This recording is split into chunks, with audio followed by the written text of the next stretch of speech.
Hello! I did it this time. I unmuted my mic. I think. Yep, we got sound. I see the bars moving. Welcome. I'm over here.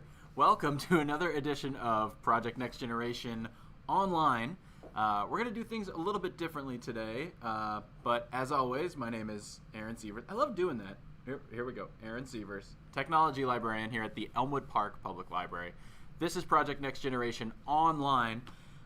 Technology classes for teens, and but today we're going to be doing something a little bit different. We are, instead of using technology, we got my sleeves rolled up. We're going to do some hands-on activities. So let's take a look over here at the action cam. All right, I got my cutting mat set up. We are going to make some Polyhedron Jack-o'-lanterns. Wait. Where are you? Nope. Well, okay. So that's an idea of what we're going to do. Actually, so yeah, if you are following along at home, I want you to go to the PNG website for today's entry for oh, no, it's not actually the 26th. I posted this on the 26th. Today, I believe, is the 30th. And you'll see the entry for PNG Online. Polyhedron Jack-o'-lantern. So go there and you'll see this. Okay, mouse. You'll see this link right here that's going to take you over to Instructables.com, and that is where you're going to get all of the good stuff to follow along with today's lesson so we can make some Polyhedron Jack-o'-lanterns. So Instructables.com will bring you over to this site here, and you can learn a little bit about the people who put this together. It's a great little lesson, pretty easy to do, fun, and you might learn some stuff.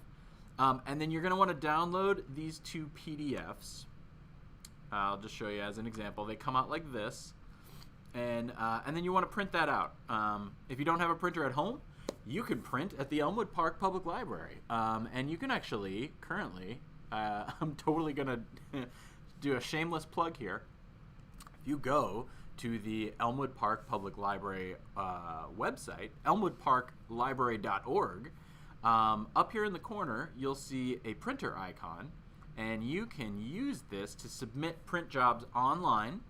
And currently, since we are in the midst of a pandemic, if you submit a print job online to be picked up curbside, there's a little bit of information here, maybe. Those prints are currently free thanks to a decision made by our Board of Trustees trying to kind of limit and cut back the amount of people who are coming into the library. If you don't really need to come into the library, you just need to print something off quickly, then we'll bring it out to you curbside style, and it is free of charge. So keep that in mind. And if you talk to a librarian that says it's not free of charge, then just forget I ever said this, because sometimes I get things wrong. But at one point it was free of charge, so that's why I'm saying that. I'm pretty sure the rules haven't changed, but double check maybe before. Give us a call or hit us up on Facebook or something. But anyway, all that is to say, if you need to print these out and you don't have a printer at home, you can do so. So for today, let me switch back to the old action cam. Here we go. So for today, I'm using cardstock because we're going to cut these up, and cardstock works a little bit better. And I'm using orange cardstock because we're making some pumpkins, some jack-o'-lanterns. So if you don't have orange paper or cardstock, that's okay. You can use regular paper, and you could even color it. So like the design is going to be on one side, right? So if you flip it over and you color this side orange with like some, look at over here. You color this side orange with like some magic markers, colored pencils, whatever, or you can color it really whatever color you want. And then when it's all folded up, it will look good. So if you don't have orange cardstock, don't despair. You're not out of luck. That being said, when I practiced, I used white cardstock and I didn't color it, and it didn't quite look right. It was, so give it a little color, give it a little embellishment. But before we get into all that, I just wanted to talk a little bit about polyhedrons. So we can see, so some of the things you're going to need today as you're gathering materials. You're going to need a cutting mat or something so that you don't screw up your surface that you're working on. You're going to need a pair of scissors. You're going to need, let's see, can we do this mode? Yeah. You're going to need a glue stick. I definitely prefer these kind of glue sticks because it's just a little bit easier to manage. But you can use any kind of glue. If you just have regular Elmer's glue, the liquid kind, you'll be all right. And then I like to use, depending on how old you are and whether or not you are parentally supervised at this moment, I like to use these X-Acto knives.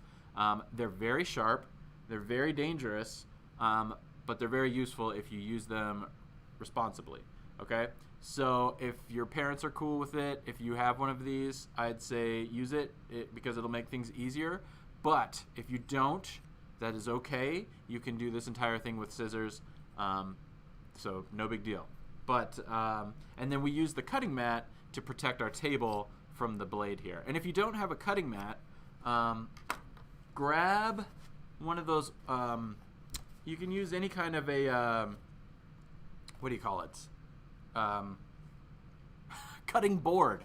These flexible plastic cutting boards. These work really great. They're practically the exact same thing. Molly from Eisenhower Public Library left this here ages ago, and it's really nice, so I'm going to continue to use it. At least I think Molly left it here. She left a lot of stuff here, so she got her awesome job over at Eisenhower, and she left me all kinds of stuff. I think maybe because she felt bad she was abandoning me, because PNG is so rad. Okay, so what's a polyhedron? Points to anybody who can answer me. But so I wasn't even really 100% sure, because, and I don't know if I should be as the STEM instructor here at the library. I don't know if I should be admitting this to you, but I'm terrible at math. I hated math in school. It was really hard for me. I respect math. I think math is super cool. I think all of the cool stuff that people have done using math is amazing, like rockets and, computers and all this is so cool. So I respect math, but a lot of times I don't really get it. So as a librarian, I checked out a book, In Pursuit of the Unknown, by Ian Stewart, and this book is a lot of different math, different moments in math history that kind of changed things. So, kind of like so each chapter is dedicated to a kind of a different, very important mathematical thing that happened, right? So there is a chapter for polyhedra. So polyhedra is the plural of polyhedron, but you can say either. I looked that up as well. If you want to say polyhedrons with an S at the end, you can do that, polyhedra as well. But basically, it's a mathematical formula. So you've got F minus E plus V equals 2. And what does that mean? Well, F is the number of faces, E is the number of edges, V is the number of vertices. Vertices are like the corners. And if you can plug in all those numbers and they equal, and you do this formula, so the number of faces minus the number of edges plus the vertices, if that all adds up to 2, then you have got yourself a polyhedron. So what out there is a polyhedron? Well, let's take a look. You might recognize some of these polyhedrons because some of them are as simple as just a simple cube. So a cube, 6 faces, 8 vertices, those are the corners, and 12 edges, and you add them all up, they equal 2. That is a polyhedron. Same with the prisms, and then they get more complicated from there. So what we're going to do today is a dodecahedron, which is this guy right here, and an icosahedron, which is this one right here. And you might be wondering about the names, and that kind of gets into a whole thing about, Latin prefixes. I don't know a whole lot about it, but as you start changing, so this is Wolfram Alpha, which is a great website for math geeks. But as you start changing the number of variables, then you start getting different prefixes for your hedron. So you got your tetrahedron, your pentahedron. Let's see if I can pronounce all these. Your hexahedron, your heptahedron, octahedron. So you might kind of notice the pattern there, because like octa is typically a prefix for 8.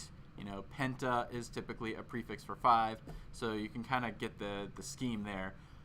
We've got an undecahedron. I skipped decahedron. A dodecahedron, which is what we're doing today.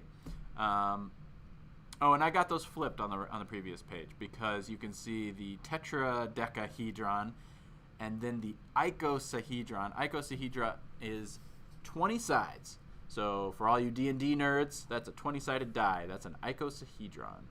And then they keep going from there. Let's see, which was the one that I don't think I can pronounce? Icosatetrahedron, tricontahedron, icosiddodecahedron. I'm going to stop there. You get the idea. So, but let's get back to the lesson at hand, which is... So yeah, if you're into math, if you want to learn more about math, check out this cool book from your local public library, In Pursuit of the Unknown by Ian Stewart. You can find that downstairs in the adult section. Although, I suppose with the pandemic, since I have touched this and flipped through it, I will have to return it. I did check it out, and then I'll have to return it and put it in quarantine for 7 days. So if you are interested in reading this, maybe come next week. Okay. So, we went over our list of materials. We're going to need X-Acto knife, scissors, glue, cutting board, and if you're me, you're going to need a cup of coffee. All right. So, let's do this. First thing we need to do, very simply, is cut out our design. So, we've got 2 different designs. We've got the icosahedron and the dodecahedron. So I made 2 copies of everything, because just in case I ripped one and made a mistake. But I practiced this the other day, and it went pretty smoothly. So let's see. I want to just take a peek back at the screen and see which one is which, because I can never recognize them when they're flat like this. Where's our thing? So one's got teeth, and one's got spiky teeth, and one's got square teeth. So I think I would like to do the spiky teeth one first. Oh, also, quick side note: Instructables on this website tells you that you need to use A4 paper. A4 paper is just like regular paper, but it's a little bit longer. I don't have any A4 paper. I just used regular letter size cardstock paper, and it worked fine. Just make sure when you go to print it that there should be some kind of checkbox somewhere that says scale to fit this page, or you can scale it up and down. Just make sure that the whole design is on the page. Because the first time I wasn't paying attention, and let me switch over to the action cam here, and I think it was this guy. My design down here at the bottom kind of went off the page, so I had to reprint it. So just pro tip, make sure you scale it to fit your page. All right, let's switch over here to the overhead camera, and we will go ahead and get started. Maybe we'll do this guy, so you can kind of see from the side too. So the first thing I'm going to do, if you've never done any of this stuff, this is typically called papercraft, where you cut out something flat and fold it up and glue it together. Typically called papercraft. It goes by a couple of different names. But so there's a little bit of a technique to cutting it out. Like I said, if you want to use scissors, you can do scissors. Just start and do the perimeter. And if there are any hard spots, like little nooks and crannies, just go around them and maybe save them for later, because you can always trim.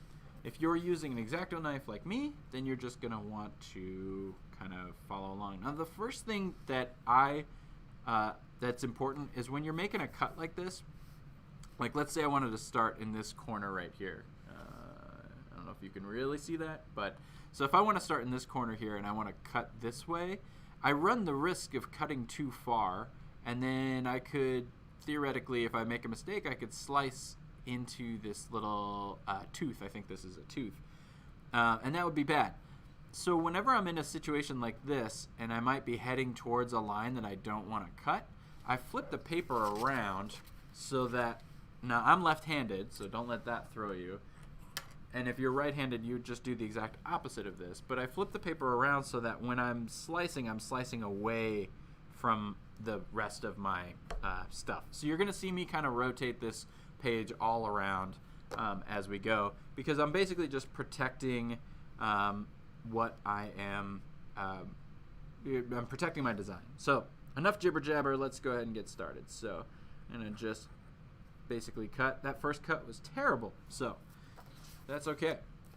Now basically, if you're using the X-Acto knife, you're just essentially like, it's almost like tracing, because you're just following the line and you're just tracing. And so here's another example where my natural inclination is I want to cut back towards this square, and I probably shouldn't do that. So I'll turn the paper this way and I'll cut away from the square. Start in the corner and I'll just cut away from the square. And same with this. Like, my natural inclination would be to cut back towards this way, but no, I want to cut away. So we'll keep going with this, and then as you get the hang of it, you'll start speeding up. It really is good. So here's a bad situation where I can't cut. Oh, you can't see that. You know what? Let's just go overhead only. Oh no. Let's do overhead and webcam. Do I have that? Overhead and webcam? I mean, I have that. There it is. Okay. Overhead and webcam. So what I was saying is, here's a bad situation right here. I want to cut this, and there's really no way to cut this line. I'm either heading towards this line or I'm heading towards this line. So this is just one instance where you just gotta be careful. Take it nice and slow. And don't worry about making sure that you have a perfect cut. When you're finished with this, we're going to kind of pop it out, and there's going to be some edges that are still attached, and we'll deal with those then. But you don't need to go nuts. This is another one where it's kind of bad. I'm just going to pivot, keep it going. I'm already breaking my own rules here, aren't I? They're not rules. They are suggested guidelines. You guys are going to cut exactly how you want to cut. But it does make it more difficult. If your cuts are kind of crazy, it does make it more difficult when it's time to fold, because you might fold something and it doesn't... Okay, right off the bat, I'm not cutting all the way through. I got to cut harder. That stinks. Okay. I'm glad I found that out now, though, and not at the very, very end. So I gotta redo my cuts because I wasn't cutting hard enough. I think this X-Acto knife has seen a little action. Okay, yeah, now I'm getting through. All right, let's keep it going. I have been I recently discovered the Bob Ross Joy of Painting channel. So it's on the internet. You can stream it, I believe, for free. There are some commercials, but not a lot. And if you don't know who Bob Ross is, you need to go check out. Oh, see, I accidentally cut. But thanks to this dull X-Acto knife, I didn't go through. So hooray, we're saved. But okay, keep it going. I just get so excited when I talk about Bob Ross. Yeah, so if you don't know who Bob Ross is, he is a painter who was on public television. And if you're young enough where you don't know what public television is, I can't help you. But so television was a technology.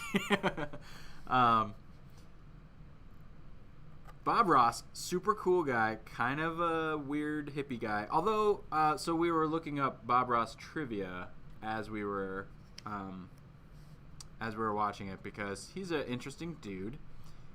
And I'm getting ahead of myself because I haven't even told you who he is. But long story short, he was a painter.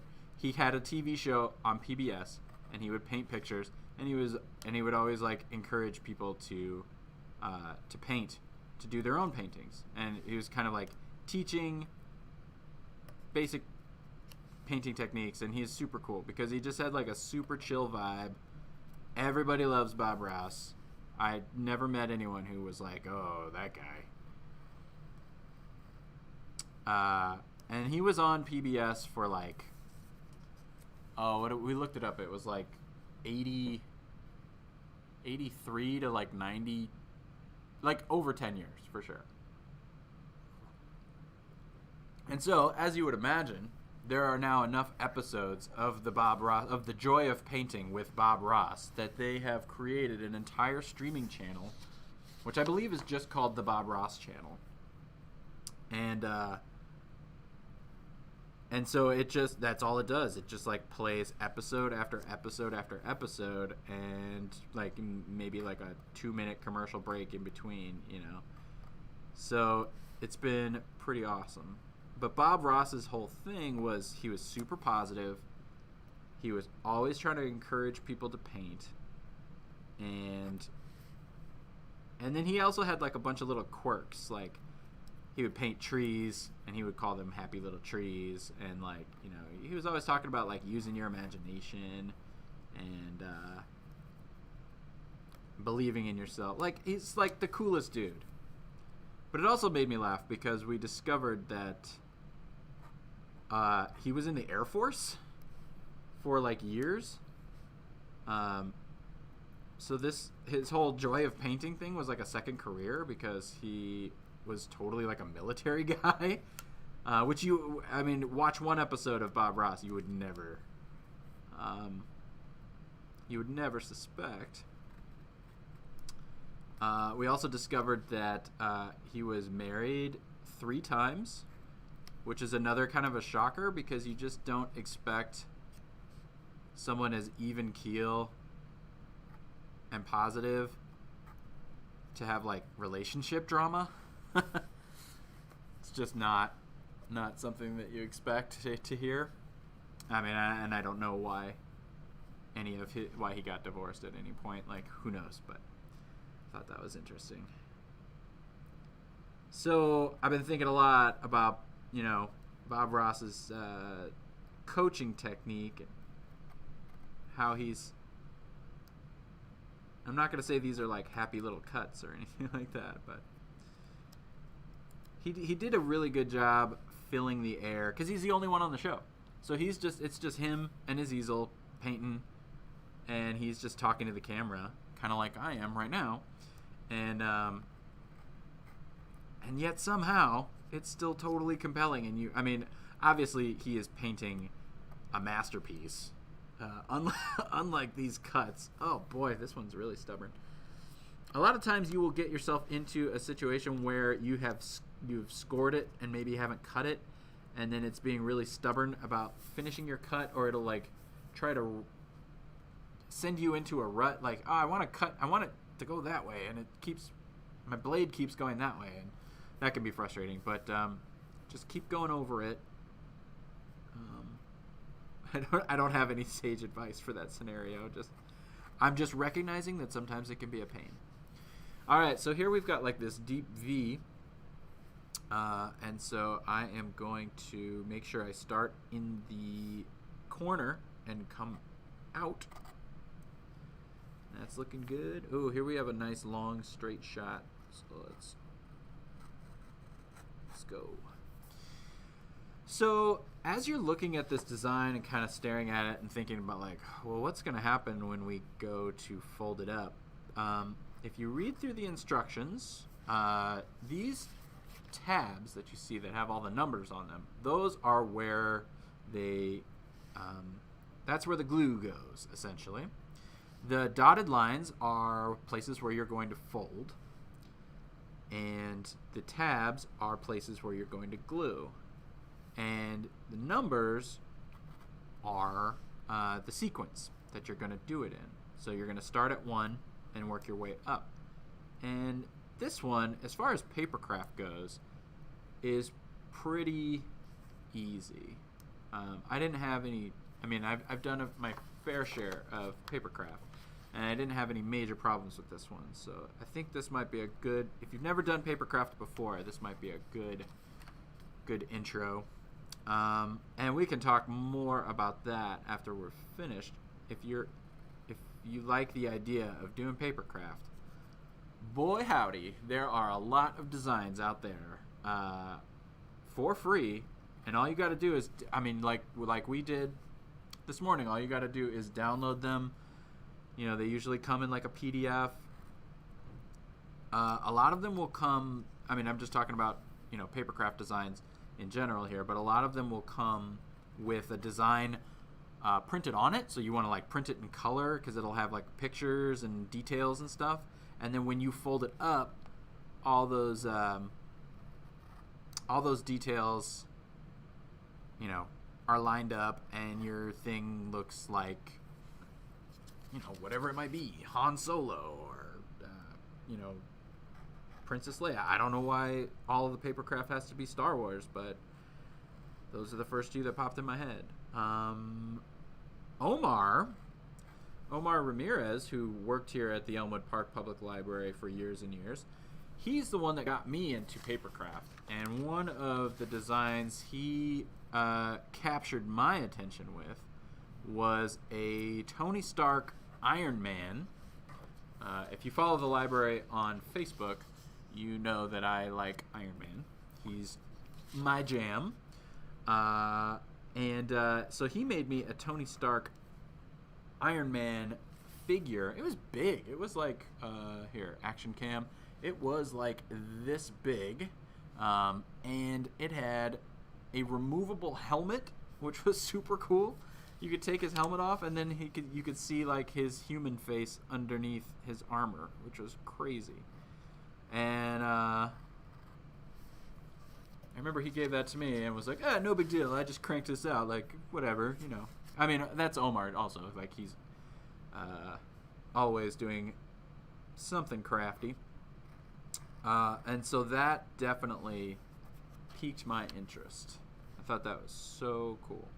So I started making some simpler ones and working my way up in complexity. And papercraft can take all kinds of different forms. A lot of what you'll see, if you just, you know, do an internet search for it, a lot of what you'll see is like, what do you call it? Like figures, like little characters or whatever. Kind of like, they remind me of Funko Pops, but they're made of paper. You know, it's like usually, I missed a cut. They're usually kind of stylized, and they're cutesy, and they are cartoony, and they kind of have that vibe to them. But you can also find stuff that's like, you know, it's like, here's a Minecraft sword or something, you know, like it would be props, objects, all kinds of stuff. And I feel like papercraft is a good slippery slope into other cool stuff like paper mache, maybe decoupage, although I don't know a whole lot about decoupage. And, what's that one? I mean, origami, obviously, is somewhat tangentially related. And, Pepakura is one that I heard about, that's like the ultimate form. I don't even know how to begin to... I don't get Pepakura. It's amazing, but I don't get it. But I know a lot of cosplayers use that to make cool stuff for their costumes. And that stuff looks like photorealistic when you're done. Like, I don't even get it. Like, how did this start as paper and now it looks like, you know, Mass Effect battle armor or something? Like, super cool. So papercraft is like all over the place. It's easy to get started with a little simple project like this one. And there's some... All right. Hey, look at that. We are... So this is the point that I was telling you about earlier, where we are done, and this is where you just want to like test the waters to see if there are any spots that could use an extra slice. Don't tear it, because you never know where those tears could go. So just kind of feel it out and see if you've got any hangers on. Like I see it. That's not a great cut there, so let's go over that again. Pop that out.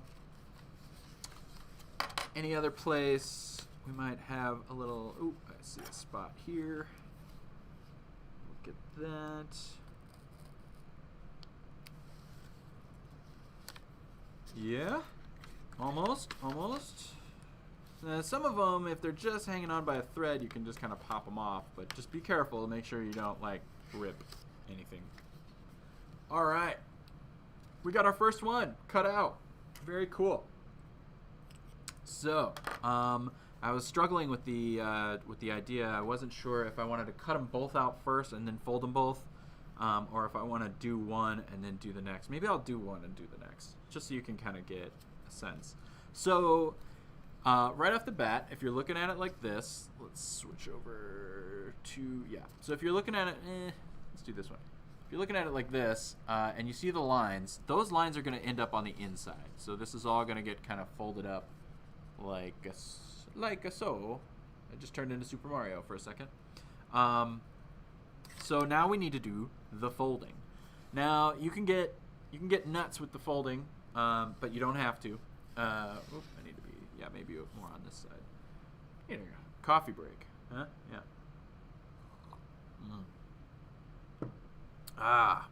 Okay. So with the folding, like we said before, those all are going to go on those dotted lines.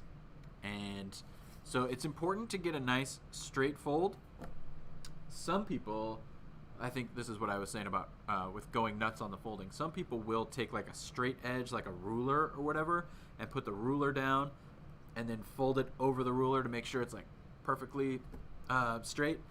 I am not going to do that. I'm not knocking it. I'm not. So, yeah, you can already see off my first fold, like I tried to fold it and the fold ended up being like down here. So that's what you want to avoid. And if you need to use a straight edge, if the straight edge makes it easier for you, I say go for it. Usually what I try to do is, since this particular design is all triangles, I just try to fold the triangles to stay kind of in the triangle shape. And that's a really good guide. When you get to the tabs, though, the tabs are a little less wieldy, so just be careful. If you get a bad fold, don't worry about it. Just refold it. Just straighten it out and fold it the way it's supposed to be. But don't leave a bad fold. Like if you get a bad fold, don't be like, well, this is just gonna be like this now. Like unfold it and try to refold it. And that might be where your straight edge comes in handy, because then you can kind of fix your fold. So here's another one. I'm just going to fold it over, and I'm going to line up the edge of the triangle with the dotted line as kind of a guide, and then put a crease on it there. So, and as you're folding it does not need to stay folded. I hope that is obvious to you, but you can straighten it back out. You're just putting that fold in, creasing that line, and then the actual permanent folding part will come into play later. So, yeah, now I'm like totally second guessing myself, like, oh, maybe I should go grab a ruler from the drawer. There's a ruler probably like 12 feet away from me. But I'm a stubborn kind of guy, so I'm sticking to my guns here. All right, we're making progress though. This is going well. Yeah, so papercraft, super rad. I am into it. I don't do it as often as I would like to, and a lot of times it's kind of like waiting for a really cool design to come around. Like, oh, that's the other thing. If you get really into papercraft, your house is gonna fill up with papercraft. So make sure you've got. I think maybe Omar was onto something where, because you want to make it. It's a lot like, in my experience, it's a lot like Lego, where you want to build Lego, but when you're done, what are you supposed to do with this Lego set? And I know some of you out there are like, that's preposterous. What are you talking about? Like, you put them on your shelf and you collect all the Lego sets. I get it, but I don't know. Trying to declutter. Been doing a lot of that during the pandemic. Trying to cut back on material possessions. I cleaned out my basement, and that was hard. There's a lot of stuff down there that I wanted to keep, but I made myself, gotta be strong. But anyway, so yeah, one of the things with papercraft is as you start cranking out papercraft designs, you're going to start running out of room. So you want to have friends and family that you can give stuff to. And so I think that's what Omar did. He's like, I made this Iron Man, and it's rad, but I don't want it. So I'm going to give it to Aaron. And hey, I'm not complaining. That thing was still sitting on my shelf. Oh, you know what? It might not have made the basement purge. Sorry, Omar. It might not have made the basement purge. I kept it for probably about 6 years or whatever, but, it had a good life. I don't know what happened to it. So, yeah. Oh, yeah. And we were talking about different forms of papercraft. And one of the ones I got into a few years ago around Christmas time, around the holidays, was snowflakes. So, I mean, you may remember making snowflakes from, I don't know, when did we make snowflakes as kids? The kind of snowflakes where, I'm not talking about ice and water, I'm talking about when you take a piece of paper and you fold it up a bunch of times, and then you use the scissors to like cut out grooves and slices and stuff, and then when you unfold it, it's this really cool symmetrical snowflake. So I found, I think they were Star Wars snowflakes, Star Wars themed. Some very, very smart person or group of people put them together, all these different designs, and there's like, here's Admiral Akbar, and here's, Darth Vader, and here's a TIE fighter and an X-Wing, and you fold them all up, and it has instructions of like, okay, cut out this, kind of like these with the tabs. It's like cut out 7 and cut out 8, cut out 3, and then when you're all finished, you would unfold it, and you'd have this really cool, like, symmetrical, very cool design looking, like, Star Wars snowflake. That might be a really good one. Maybe we'll do that as we get closer to the holidays and winter really sets in. Maybe we'll do something similar to what we're doing today with that. But that was a lot of fun, especially when you're trapped in your house because there's a lockdown pandemic going on right now. These are great projects to do, something to keep your hands busy, and you're working and you're concentrating, but like you could still totally have a TV show on in the background or something, or be watching your favorite Project Next Generation live streamer or whatever. I don't know to whom I could be referring. Okay, so I think that's everything. So you can already see just being folded. So go back through, test, just make sure everything with a dotted line is has a little bend to it, because it should all be folded. And then you can already see it kind of already wants to coalesce into that shape. This is the, which one is this? Is this the, I want to say this is the Dodecahedron. Okay, so let's grab another swig of coffee. Even though I already totally have to go to the bathroom. But that's all right. We're going to take our glue stick. And we're just going to get a little glue here. And so we want to find tab number 1. And remember, the part with the dotted lines, that's going to be the inside. So we are going to put the glue on the back of that tab. So if you've got number 1 right here, you're just going to flip that over, and we're going to put it on the back of the tab. And for this, I like to keep my, if you can see from the overhead camera, I can't line it up. I like to keep my tab bent, and then I can just go across it like this. And then that pretty much guarantees that I'm only going to get glue on the tab and not on the rest of my design. And then you're just going to fold it over to its nearest neighbor and give it a firm press. You do not need to go nuts with the glue stick. You don't need to glob it on, and you don't need to like push and hold it, and as long as you can let go and it stays, you're good to go. And now you see tab number 2, so just keep looking at your design. Tab number 2, throw some glue on that. Same deal, and we're just gonna go right on down the line. And if you do get a little extra glue, like I got some on the wrong side here, that's okay. The stuff rubs off pretty easily and doesn't stain. It's not gonna stick your fingers together or anything like that. So I'm having a little bit of trouble getting this one to stick. I think I could use a little more glue here at this edge. So we'll do that. Yeah, looking good.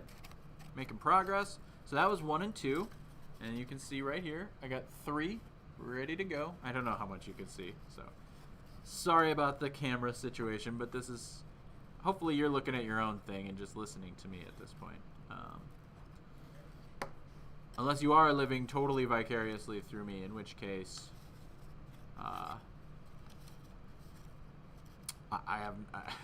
have nothing to say to that prospect.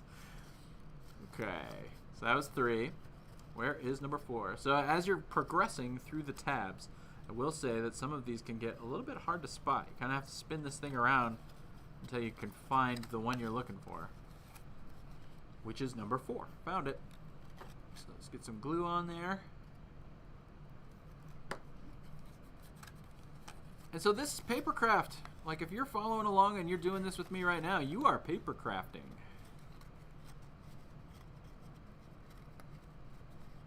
I've done some pretty complicated ones. There is a great, I was going to talk about this later, and I'll just mention it now. There was a really awesome video game. Okay, that was 4. Where is 5? There's 5. There's a really awesome video game for the PlayStation 4. It originally came out for the PlayStation Vita, but but it was a Vita game, so nobody played it. And it's called Tearaway, and it's one of my favorite games ever.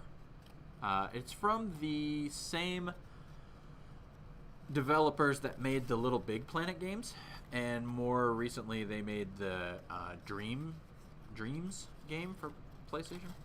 I haven't played that one, but anyway, this game Tearaway, the whole aesthetic of the game, the whole look of the game was as if everything in the game was made of papercraft, and so it was just a really cute, cool game. Original, had a great soundtrack, and oh man, we're in the final. This is it. So the last 2 tabs are right here. These little guys. Oh wait, 3 tabs. We got 7 and 8. But 8 is on 2 tabs. That's funky. Okay. But anyway, the developers of the game, you know, they made the game on the computer, but then they went the extra step of everything that is all the paper models that are in the game. They made them available for you to print out, just like we did today's thing, and make as papercraft. And that was so cool, because I downloaded all my favorite objects and characters from the game, downloaded them on like a PDF like we did with this. Oh boy, this one's a little tricky, but we're gonna get it. I think we just need to hold it for an extra second to make sure that glue sets. But anyway, so all those Tearaway characters, I printed them out and I made them, and not all of them, but all the ones that I really liked. And it was super cool. Check it out. Oh, come on, camera. All right, so our first one is done. So at this point, don't forget, this is paper, so if you want to get in there and like draw, That was one thing I was going to suggest before we folded it, is if you flipped it over, once you kind of know which piece is which, then you could like go in and put like maybe an outline around the eyes or something like that. But we got our first one done. So, yeah, we're doing all right on time. I think I can crank out this next one. I mean, there's no... Try to keep these to be about an hour, but if we go long, we go long. It's all right. All right, let's go back to the overhead camera. Wait. Yeah, I got to get my face in there. Okay. Hang on. Coffee break. And my X-Acto knife has rolled under my cutting mat. Okay. All right, let's speed through this one. I'll try not to make any mistakes, but no promises. Where should we start? Let's start right here. Okay. I forgot you gotta, with this knife, gotta press down. All right, so here's another situation where I don't want to cut towards the tooth. I want to cut away from the tooth. Cut away.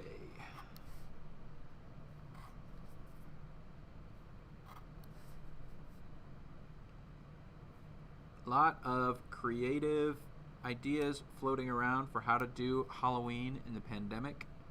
I don't know if any of you are trick-or-treating. I am sad we are not doing trick-or-treating. We're not going trick-or-treating, and we're not going to allow trick-or-treaters at the house. Porch light will be off. Sad. But I just think it's safer that way. But if you do go trick-or-treating, make sure you take your bottle of Purell. Get your hands sanitized as often as you can. Wear a mask. I think it's a really cool idea of incorporating your mask. This is a great year of incorporating your mask into your costume, which I find really exciting. Like, I went for a walk the other day, and it was kind of rainy out. And so I had my rain jacket with a hood, and so I had the hood up, and then I was also wearing my mask, because I always wear my mask even when I'm walking by myself, just to be courteous to other people. And I walked by a storefront, and I saw my reflection in the window, and I basically looked like Sub-Zero from Mortal Kombat. And I was like, all right, not bad. So that made me happy. So I love the idea of people using the mask as part of their Halloween costume. I have a feeling there's going to be a lot of ninjas roaming the streets this Halloween, which I am all for. Not just for Halloween, but just like all the time, if they're just ninjas. I mean, as long as they were friendly ninjas. I mean, because, you know, ninjas are historically assassins. So, like, they're dangerous. That's why they're pretty cool, let's be honest. But, so if the streets were just running rampant with ninjas, you know, we might have problems. I'm just saying. So if they're friendly ninjas, which I guess maybe the Ninja Turtles were friendly ninjas, you know, there is a precedent for friendly ninjas. Just saying, be careful what you wish for. Yeah. So, but I also heard some cool stuff about like people doing, you know, people staying home and not trick-or-treating, but doing like a candy scavenger hunt in their homes, which I think would be fun too. Everybody loves a good like an Easter egg hunt. If you just did an Easter egg hunt with candy, with Halloween candy, and then I don't know, maybe as you're looking, you're like, oh hey, I think there's some candy in the dark laundry room. And then you go in there, and maybe there's something scary in there that scares the pants off of whoever's looking for the candy. That could be hilarious. Not for the person looking for the candy, but for everybody else. And I'm a little bit sad that I'm just now thinking of this idea, because that would be hilarious.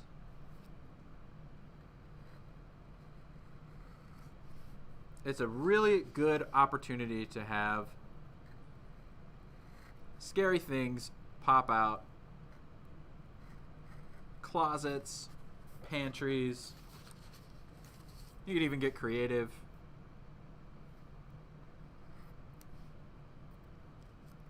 Oh yeah. All right, so we are cruising, getting through some of these tough spots. Love the long straightaways because you can just slice and dice.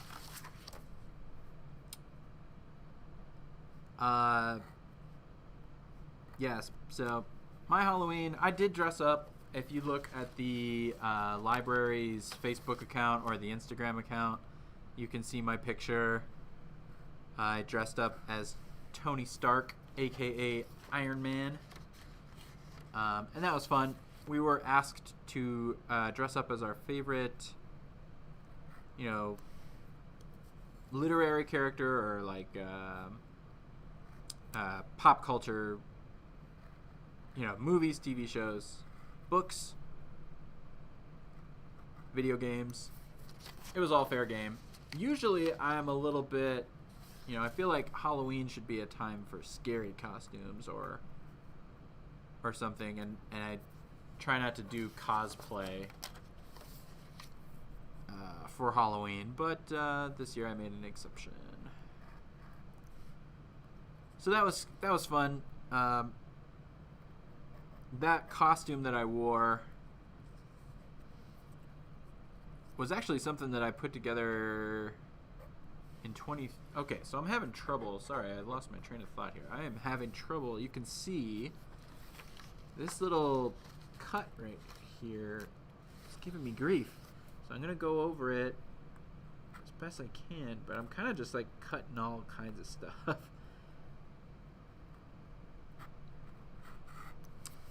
And that's happening to me primarily because this blade is dull. The tip of this blade is dull. When I did my practice one at home, I used my knife that I have at home that was very sharp and didn't have so many problems. Anyway, what were we talking about? We're talking about Halloween costumes. Trying not to do cosplay.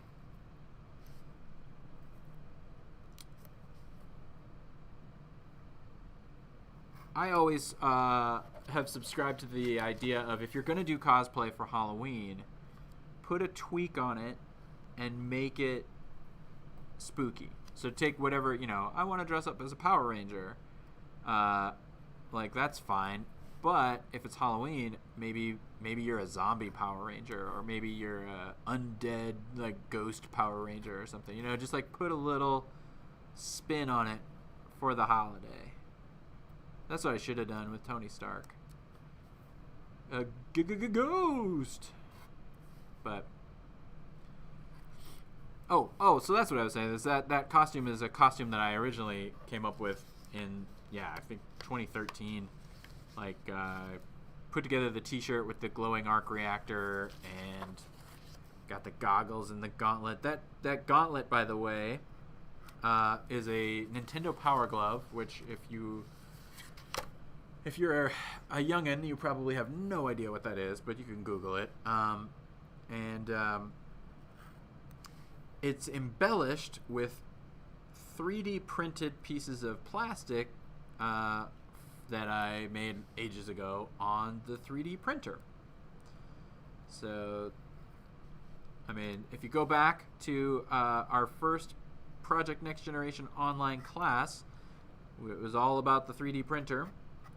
I think those in particular I got from Thingiverse, which is a website that we looked at the end of that, I think the third day of that class. So somebody had made some pretty cool Iron Man Gauntlet pieces and posted them on Thingiverse. And so I downloaded those. And I made a little bit of a modification to them because I think they were too small or too big. I can't remember. Even though I think they are still too big, but that's all right. But yeah, so if you notice in that picture, I'm wearing a glove, and that glove is a Nintendo Power Glove with 3D printed pieces on it to make it look cool. All right, we're cruising along. I don't really know. We still got a side to do. Okay, I'll try to speed it up a little bit. Yep, see, now here's one I want to cut away. Cut away. Whoop.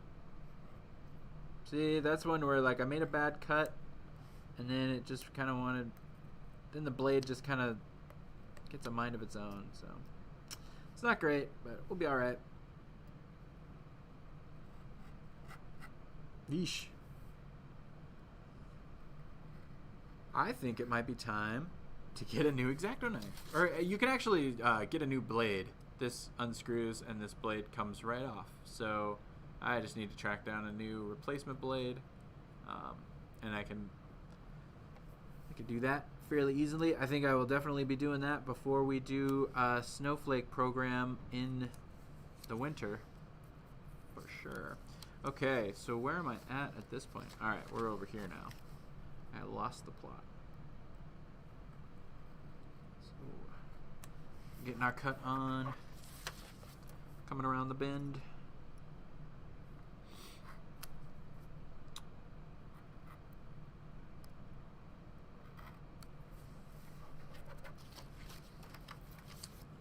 Okay.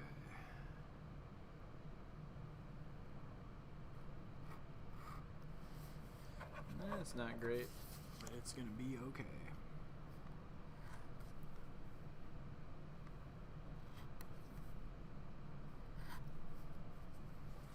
So if you've stuck with me this far, thank you. Oop, this is one I should definitely go this way.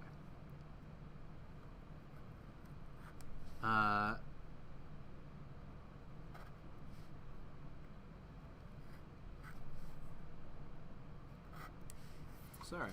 Okay. I know, I'm getting quiet over here because I'm concentrating so hard. Trying to get this done faster and better. So I've been thinking a lot about Project Next Generation and kind of what we're doing here, and my inability to kind of chat with you guys. Like, I realize I'm doing this at like 10 a.m., so I don't know how many people are actually... So far, we're not really... I haven't looked at the numbers for today, but for the last couple of episodes, we have not gotten any live viewers, so all the views are coming in after it's been recorded and posted, which is totally fine. Because really, I just want to get this up, and then people can watch it at their own convenience. Like, it is not appointment viewing. But one thing I do miss is I wish that there was... I wish I had a chat room so that I could, you know, get direct feedback and answer questions as they come in. But due to some of the restrictions on YouTube's platforms about making videos for kids, we can't have a chat room, which is a bummer. If you mark your video as being for kids, they immediately disable your chat room, which is probably a good thing, because let's be honest, people say horrible stuff in chat rooms, so we don't need our kids looking at that kind of stuff. Not to say that any of you would. I'm sure everybody would be on their best behavior, but just as a general rule, it's probably a good idea, blah blah blah. But so that makes me sad that I don't have like an avenue to interact directly. But since a lot of people who may be watching this are going to be watching the recording, I encourage you to, if you're so inclined, leave a comment on the blog, the png-eppl.blogspot.com. There's a section there for comments for every single one. So, yeah, that's a great place. We used to have our in-person students leave comments on that blog as a way to measure attendance and all that kind of stuff. So there's a rich history of commenting on that blog. All right, man. So we have our second design. It has been freed from the paper. So now we got. Yeah, we're about at time, but I think we made it this far. Let's see it through. So it's time to start folding again. So once again, fold on the dotted line. Fold in. So, we're going to be folding it like that. So you want to fold everything up and in. Yeah, so I've also been thinking about, with the Project Next Generation blog, we've been PNG, the URL for that has been PNG dot, nope. See, this is exactly the problem. The URL has been png-eppl .blogspot.com for ages, and it's not a very, as you can tell, it is not a very great website URL.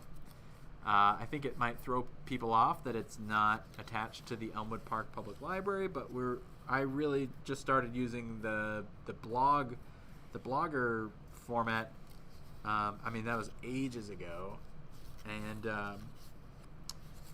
the platform is good, like in terms of being able to post things and that kind of stuff.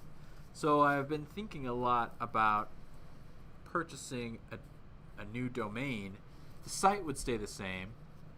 I believe, I gotta check, but I think redirects would continue to work. So like old links would continue to work.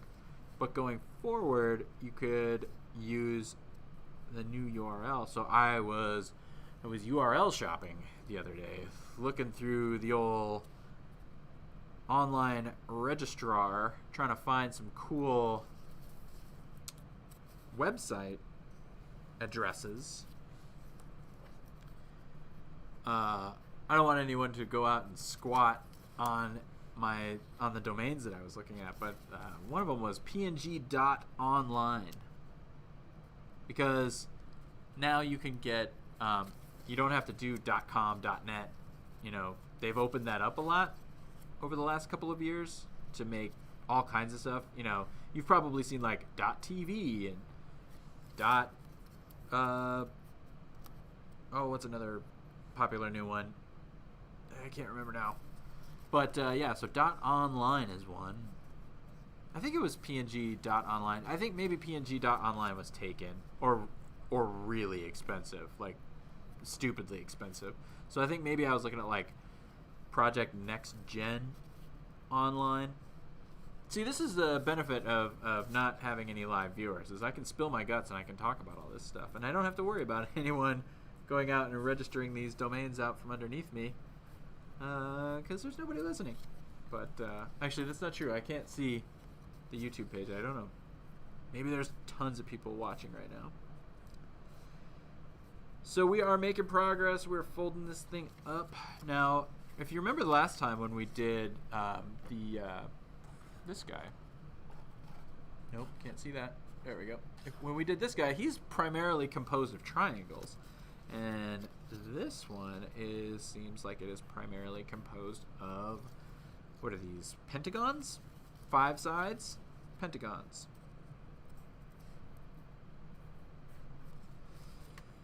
All right, coming up to the end of it. Just a few more folds. Don't forget this one over here. Oh, this is a tricky one. Just try to use those natural edges, though. They won't steer you wrong. Just line them up. It's kind of a way to speed through it. Just fold it. Fold each pentagon over on top of itself. And then just make sure to go back and get any and all tabs.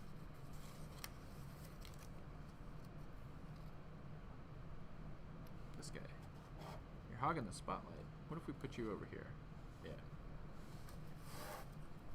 Trying to keep things visible in all cameras. It's very easy to get carried away and forget, oh yeah, I'm on stream.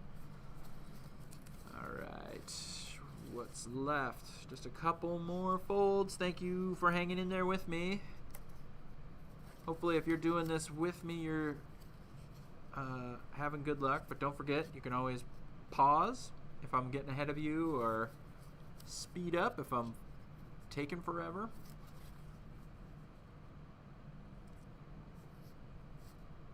But if you speed up, you'll miss all my witty ninja banter. So you'll totally be missing out. All right, I believe everything is folded. Feels good. Everything's got a nice crease in it. Oh, missed one. Get that guy folded over. My nose is getting stuffy. All dried out. Okay, so I think that's everything. All right, so the 1, 2, 3. Switch over here. So the 1, 2, 3 is kind of like this first top part. So we're just gonna start right up in there, and let's do overhead and webcam. Yeah, that seems to be a good winning formula. So since the 1, 2, and 3 are all right next to each other, I'm just gonna go ahead and throw some glue on all 3 of them at once. Sorry if that's not on the screen.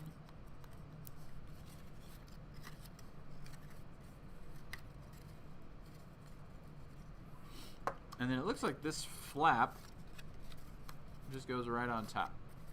So we got 1, 2, and 3. And already it's really starting to take shape, because I believe that's kind of that top edge. So make sure as you're pressing down that you're not pushing anything out of alignment. If your fingers start to get a little sticky, it's okay. Might want to just have like a little wet paper towel or something if you want to dab them off, but you'll be alright. It's good for you. I have no idea if it's good for you. Don't quote me. I instantly regret that statement. Alright, so we got 4 and 5, which were kind of right next door to those two.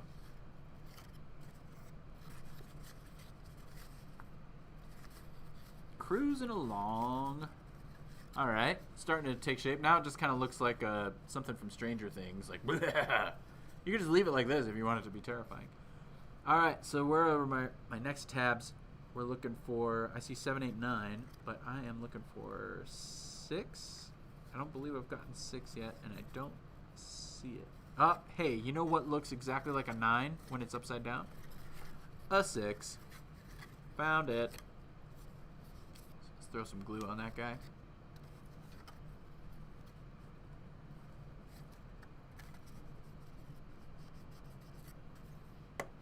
Glue that one down. Okay, and then we got, what's that? That's a 7 right there. So let's throw some glue on that guy.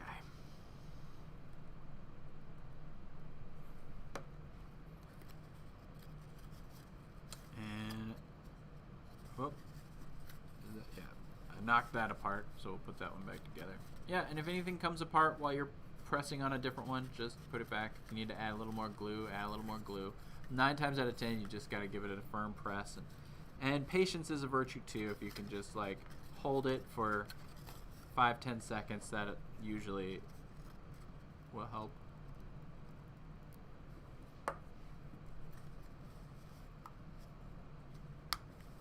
Oh, it was a little bit tricky because I had to get it flipped in. And I can tell it doesn't want to stay, so we're gonna hold that one for a sec. Come on, buddy. Just kind of pressing up and down the length of that tab to make sure the whole thing is nicely adhered. Okay. Oh, yeah, now we've got a real kind of... This is very much like a... Okay. Well, it's spooky. It's Halloween, right? Alright, so let's keep it going. We are now on tab 10, which is this guy down here. And the tabs are numbered for your convenience, but if you find it easier to kind of jump the gun, like I was gonna do tab 10 ahead of tab 9, but I see tab 9 now, so let's get that one going as well. Sometimes it might makes sense to go out of order. You do you. Get these pressed down. Okay, we are. I mean, it's really starting to take shape now. We've got 11 and 12 right here, so let's do 11 first. This definitely looks like one where it may not matter which order you do them in.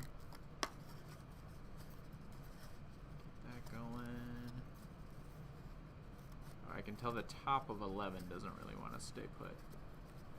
Needs a little extra attention. All right, 12.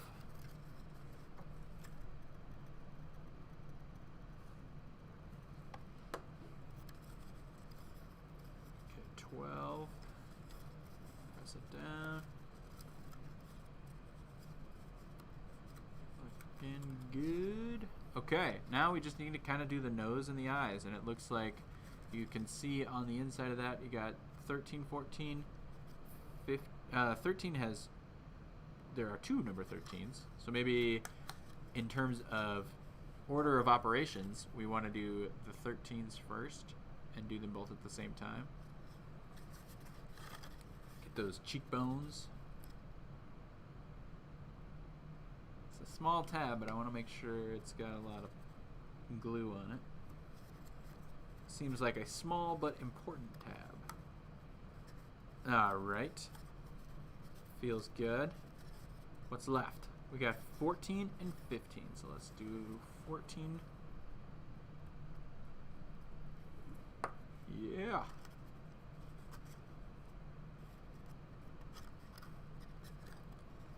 And, oh, we got 15 as a double tab, because there's the long edge of 15. Look at that. And there's also this short little tab for 15. So get glue on both. Tuck that underneath. And then you want to just put a finger. If you've got small hands, I can't get in through the eyeball, but if you've got small hands, you might be able to. Little versatile digits. Yeah, get a nice firm press on that so that it is good to go. And this one is my favorite. I like this one. Oh, sorry. I got so excited. Here we go. This one's my favorite. Oh, wait. No, actually, this one's my favorite. Sorry. I like this one because he's pointed more up, but this one is pointed down. I did notice the other day, though, that these are stackable, so you can stack them on top of each other. And, yeah, at this point, you can do whatever you want with them. If you have, like, one of those little electric candle votives thing, you could put that in the mouth, and then it would glow. Don't use fire, but, like, a little LED, little light would fit in there quite well. So that is Icosahedron, Dodecahedron. Yeah. So, all right. So we're a little bit over time.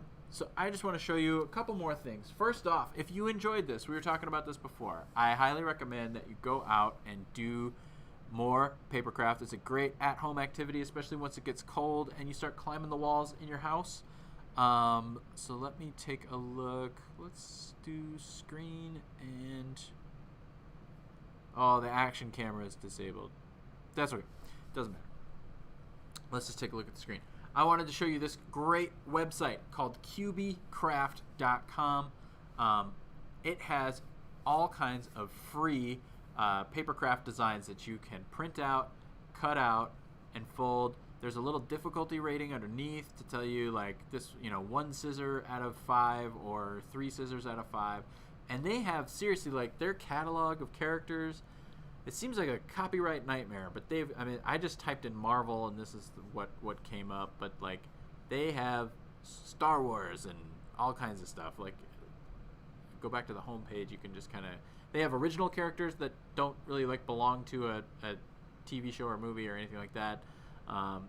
These Scott Pilgrim, for all of you Scott Pilgrim fans, even though that hasn't been popular in 10 years. Jack Skellington and Totoro and Kirby and oh, look at all this Super Mario stuff. So definitely check that out. If if cutting is not your thing, if maybe you're a little bit on the younger side, maybe the scissors are not okay for you, or the X-Acto knife is a problem, that's okay, because if you're into this, you might also be into origami. And origami is essentially the same concept where you're folding, but there is a lot less cutting involved. So usually and typically with origami, you're going to take one sheet of paper or maybe a couple sheets of paper. You're not going to cut them, but you're just going to fold them. And if that sounds cool to you, then might I suggest some of the books we have here at the library. I just went and pulled the first two cool ones that I saw, but we have entire shelves full of them. Let's take a look at the overhead camera. This is DC Superheroes Origami. This is from the Elmwood Park Public Library. You can find it in the 736s. And right off the bat, I mean, just look at some of the cool stuff. Like you can make the bat symbol. You can make a batarang. And here are all the instructions. You start with a square piece of paper and fold it until you get a batarang. The bat wing. Like look how cool. I mean, that's basically a toy. Batman himself. It's pretty sweet. He's got a cape. Superman and his cape. Who else we got? Wonder Woman. You can do the tiara. Isn't that awesome? Wonder Woman's sword, which is super rad. All this, like, just a couple of sheets of paper, and in some of these cases, one sheet of paper. The Wonder Woman logo. Aquaman's trident. That's pretty cool, right? I mean, I think that's pretty cool.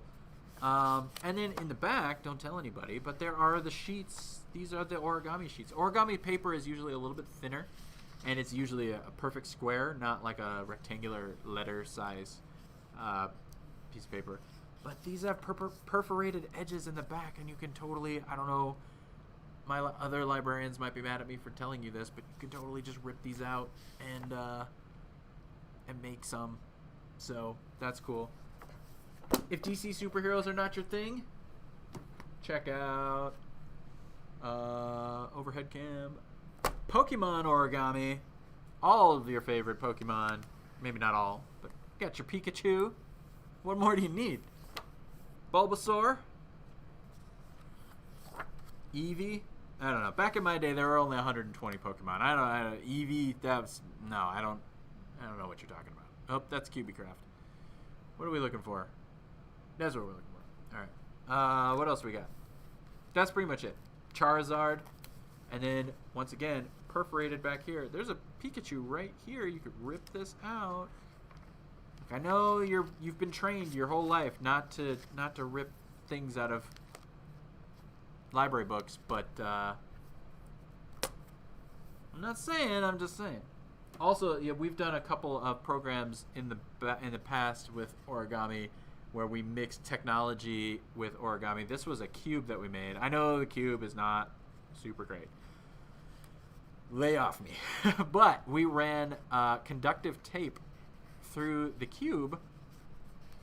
We put an LED in the back of the cube. I don't know. Yep, there you can kind of see. And then we take a battery, and I know I'm going to put this in incorrectly the first time, so bear with me. But you take a battery, yep, and you put it in a very specific way, which would be this way. And the cube lights up. And it's going to be hard to see because it is fully lit in this room. It is lit in this room, but you can see the cube lights up and it glows. This was a green LED, so you can see a little bit of a green glow on it. If it was darker in here, it would look way cooler. Trust me, it would look so cool. All right, so that's it. I showed you origami. I showed you papercraft. Oh yeah, last thing I wanted to show you. Let's see. Well, before I put it on the stream, let me just make sure this 7-year-old website is still alive and is what I expect it to be. Let's just see if the servers are still online. Yay! Okay, so let me So this is the video game I was telling you about, Tearaway. This is for PlayStation 4 and PlayStation Vita. I don't know if the library owns a copy. If we don't, I will totally buy one. But here you can see a picture right here of somebody who made all of not all, but some of the designs from the game out of paper. So cool. So I highly recommend. Even if you're not into papercraft, it's still a good game to play. Really cute, great aesthetic. Highly recommend it. So I think that's going to do it for me for today. Thank you for participating. And I hope you have a happy Halloween. And I want to say thank you to the Elmwood Park Public Library. Thank you to the State Library of Illinois. And thank you to the people who oversee the funds for the Library Services and Technology Act and the Institute of Museums and Library Services. Couldn't have done this without their help. And I want to thank you for watching. And until then, we'll be back hopefully next week. I'm not sure what we're going to do next week, but tune in. Keep it locked to the blog for the announcement, and we'll see you for the next Project Next Generation Online. Now, I attempt to mute my mic. All right.